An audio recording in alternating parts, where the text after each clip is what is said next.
तो 9:50 10 o'clock के time में एक खून हुआ बोल के एक इन्फॉर्मेशन आया। इमीडिएटली हम लोग मर्डर हुआ बोले थे, इमीडिएट आके देखे तो चाकू से मारे तो नीचे गिरे। सो सीन देखे इमीडिएटली चेक करे सो इमीडिएट उनका आइडेंटिफिकेशन भी हो गया। शेख कबला करके है, उन्होंने साबर नगर में रहते करते।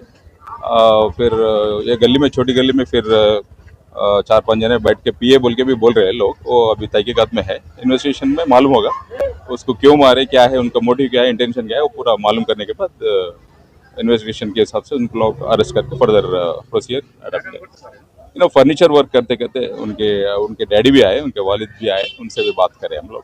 वो 27 ईयर्स का है, एक बेटा भी है कहते 1 साल का। देखते फर्दर क्या है।